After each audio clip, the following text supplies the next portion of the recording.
Superfast news, आवाज जनसामान्यांचा। येथे भव्य तिरंगा रॅलीचे आयोजन। सविस्तर वृत्त असे की 15 ऑगस्ट हा भारताचा स्वातंत्र्य दिनाच्या निमित्ताने पुसद येथे माजी आदरणीय श्री निलय नाईक यांच्या नेतृत्वात श्री शिवाजी शिक्षण संस्था पुसद येथून संस्थेचे अध्यक्ष श्री अनिरुद्ध विजयराव पाटील चोंडीकर आणि संस्थेच्या सचिव अश्विनीताई चोंडीकर यांच्या शिस्तबद्ध मार्गदर्शनात तिरंगा रॅलीचे उत्कृष्ट नियोजन करण्यात आले होते।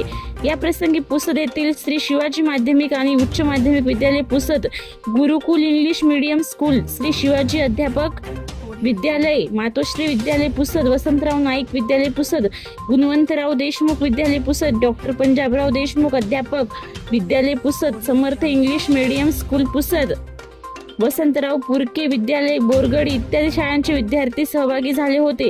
या प्रसंगी श्री शिवाजी शिक्षण संस्थेच्या विद्यार्थ्यांनी विविध प्रात्यक्षिके सादर केली आणि जयस्तंभ चौकामध्ये राष्ट्रगीताचे या रॅलीची सांगता झाली। या प्रसंगी जिल्हा अध्यक्ष आरतीताई फुफाटे तथा सर्व व्यापारी, पत्रकार, विविध संघटनेचे पदाधिकारी आणि मोठ्या संख्येने नागरिक उपस्थित होते। महाराष्ट्र सुपरफास्ट न्यूज साठी देवीचंद राठोड, यवतमाळ।